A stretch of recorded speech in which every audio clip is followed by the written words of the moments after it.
I'm on my way to Manatee Springs State Park for a weekend of camping with 21st Century Expeditionist. We're gonna camp here and hit the Gulf tomorrow.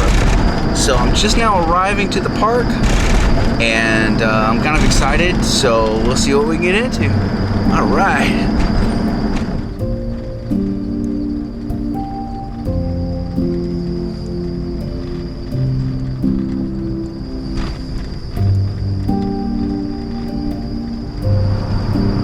See 21st, he had just arrived right before I did. So yeah, it's kind of cool back here. It's not that much different from most of other Florida environments, but we are on the west side of Florida now, so it should be interesting.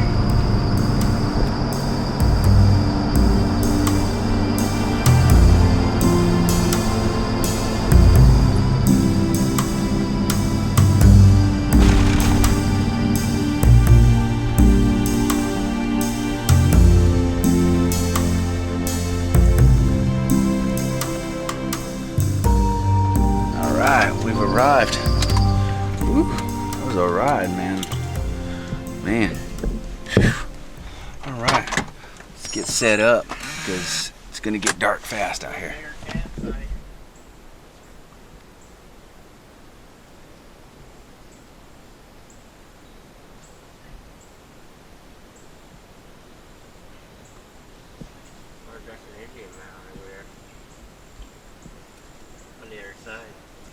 Yeah, that's real nice.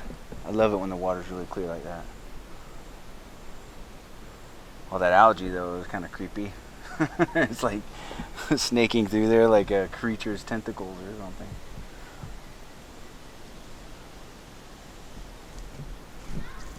Cave system.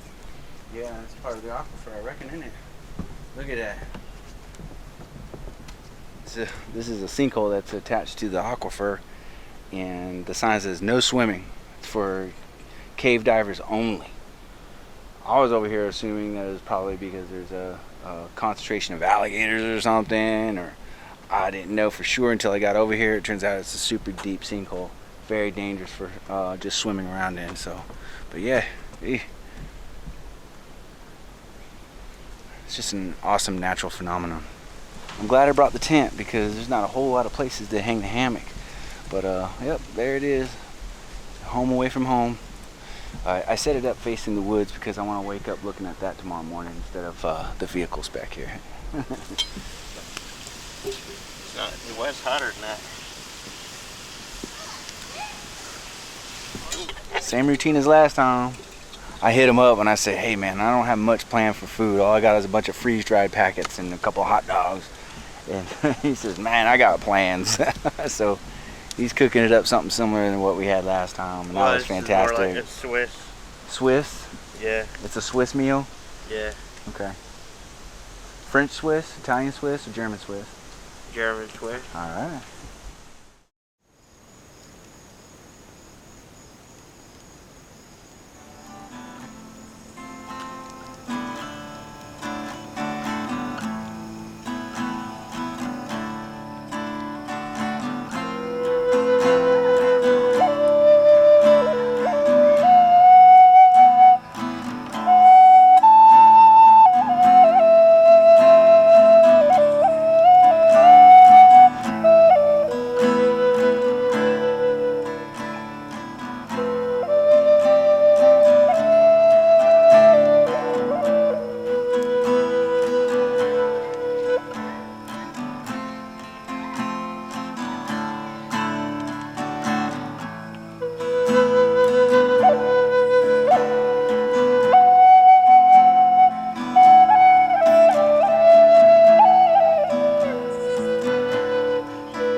Morning, everybody.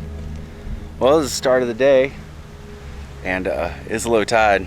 There's no way we're getting our yaks through that.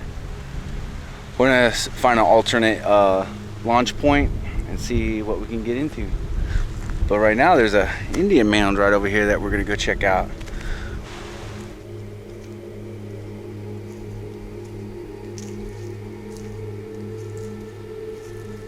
So this here is another one of many shell middens out here along the coast. I've never been to this one before, but it's still really cool to always see these things because they're sort of like a look into the past. It's just really exciting to see how, you know, the indigenous lived, you know, so many years ago.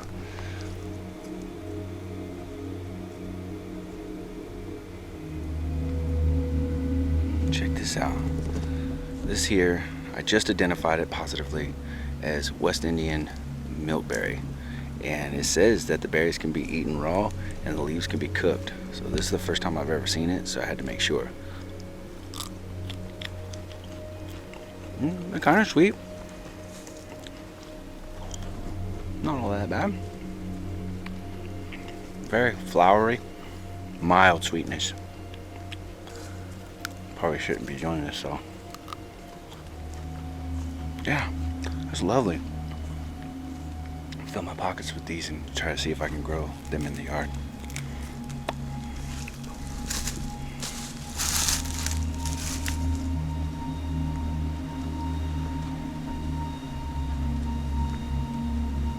So 21st says that you might be able to launch off of this little jetty right here. He's already ahead of me and went to check it out. So I'm gonna join him. Oh, look at these guys, they're waiting for a handout. Look at this.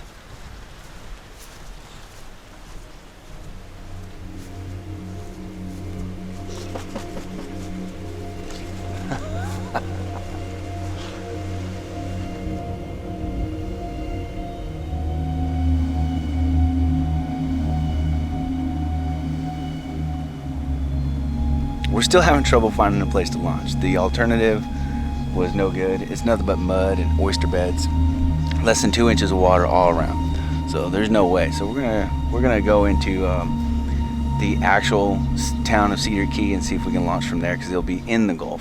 But I just learned about this guy. This is the Carolina desert thorn, and I looked it up, and these little red berries, see, are definitely edible.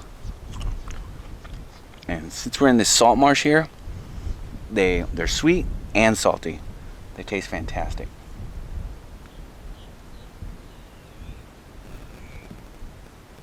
There we go. Fantastic little things. All right, let's get on out of here. Let's just hope you identified it right. Oh, I know, right?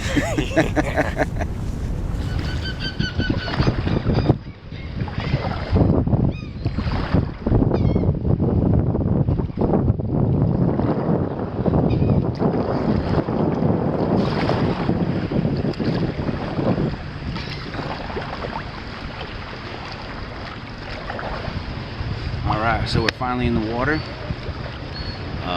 Oakley and 21st have finally launched over there. This is a cool little spot. This is like a Key West vibe to it. It's nice. I like this. A little strip, you know, along this street right here in Cedar Key has like little shops and restaurants. You know, very touristic, but I like that kind of stuff. It's fun sometimes. And yeah, so I'm excited to get into this and see what we can find.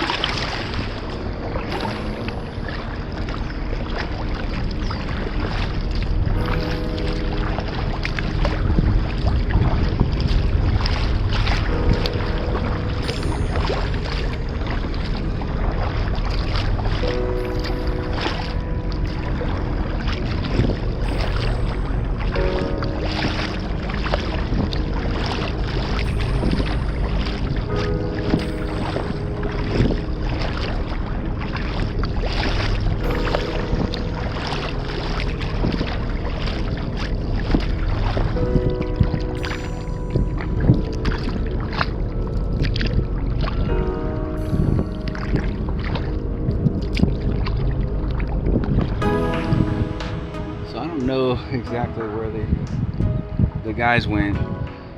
I know that they headed towards the left side of this island here, and I headed towards the right, with sticking with the wind and the current.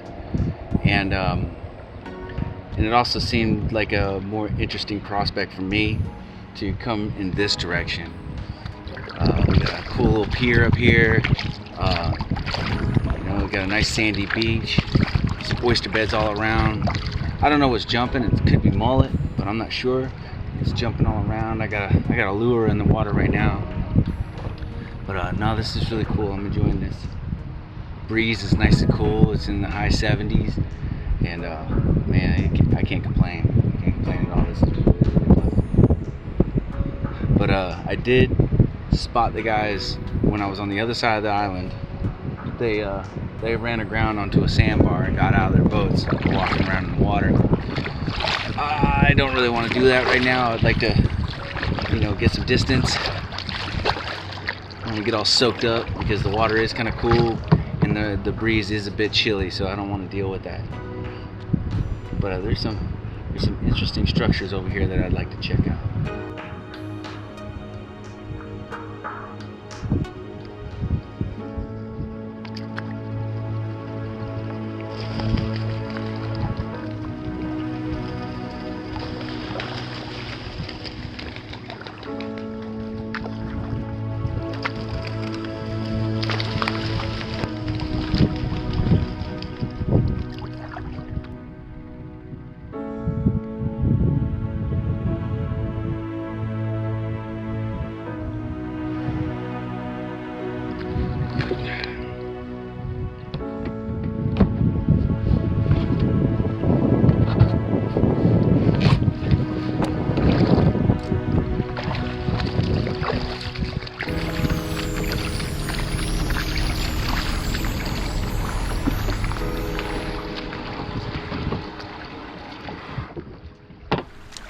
This is alright.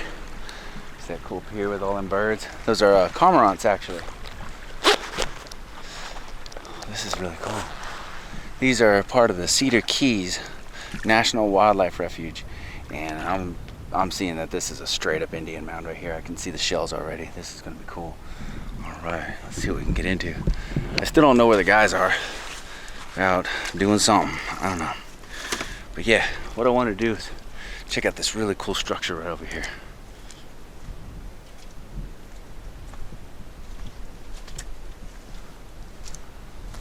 Oh yeah, this is cool.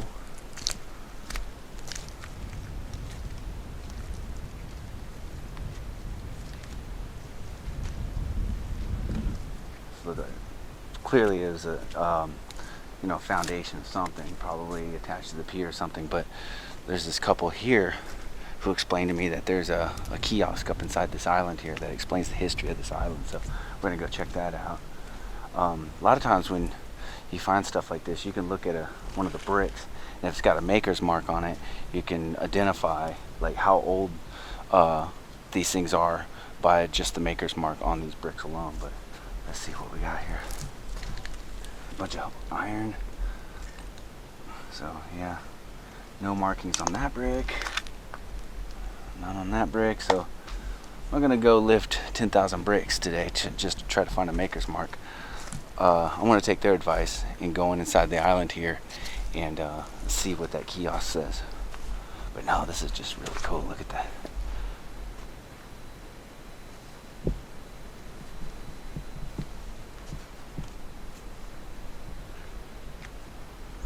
Let's go see what we can get into.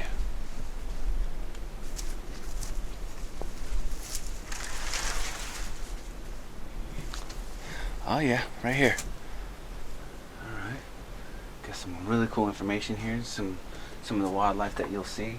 This is some of the ecology of the area.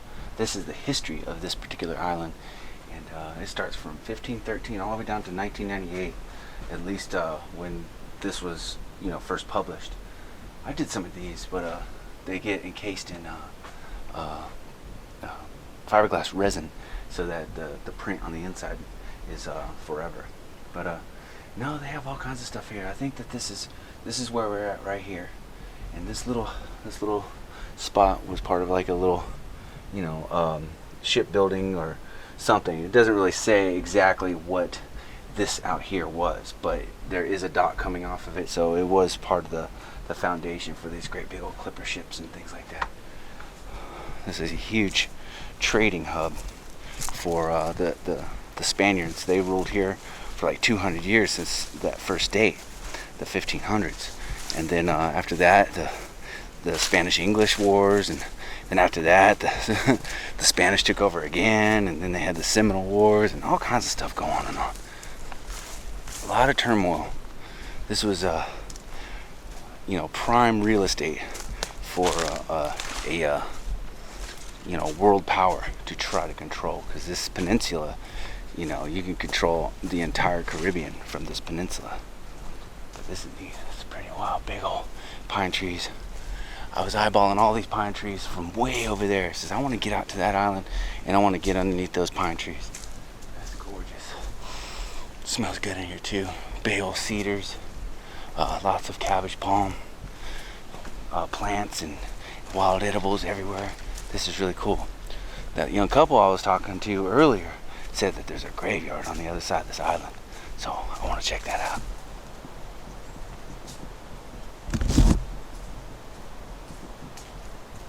An old cemetery. There's no mistaking it. Wow. Let's see how many sites they have. I see 2, 3, 4, 5, 6, 7, 8, 9. Oh, wow, there's a lot. Yeah, perfect for Halloween, huh?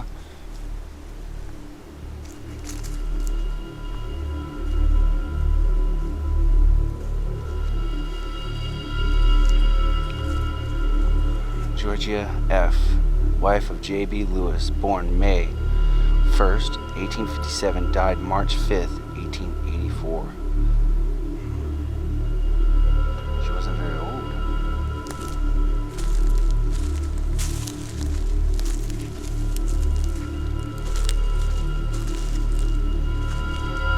These tombstones are very clear. You can see the inscriptions very clearly. There's a lot of them. This one is Miss Matilda Parr, born February 15th, 1833, died April 9th, 1886. That's pretty wild.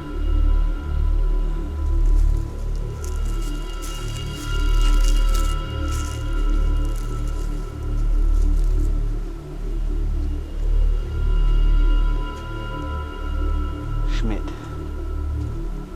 There's actually probably more planned for this fenced-in area, but it looks like only one is one spot has been used.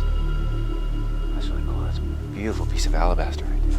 It says Mary M., wife of Henry C. Schmidt, born February 22nd, 1845, died April 13th, 1890. A lot of these, they didn't live to be very old out here. This one says 1891, 1911.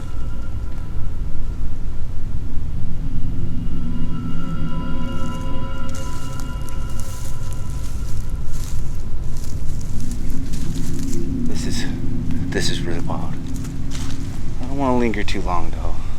I know I say I'm not superstitious, but I am a little bit. Let's see what's down here.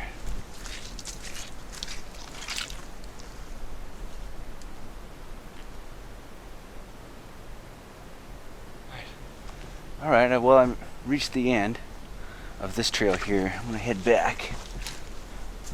See about getting a hold of the guys, because I think this is something that they would probably like to see. So.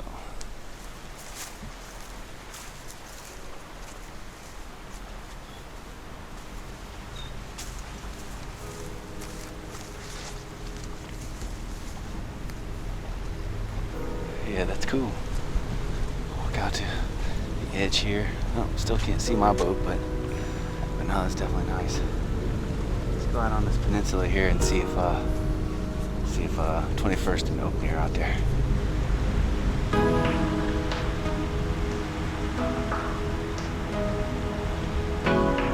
Well, I don't see them. Doesn't mean they're not out there. They could be on the other side of the island. They could have paddled further south. They could have gone over to that key over there. Or they could have headed north. But I am thirsty. I'm gonna go back to the boat and get something to drink, hang out for a little bit, and see if they tried to hit me up or not. Oh, that's shiny. Looks like a piece of tile. Here, let's check this out.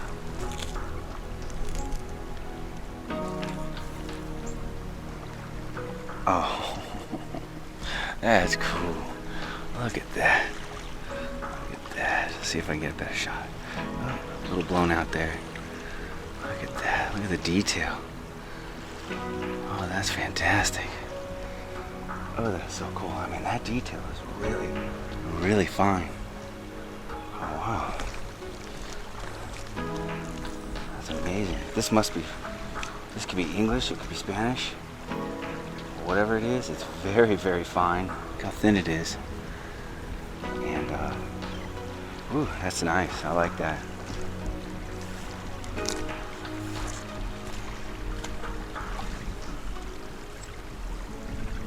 Nice old bottle. This is why I don't like walking around in these places barefoot.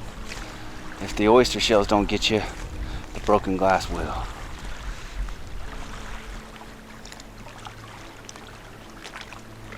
Alright, look who it is. The guys just showed up.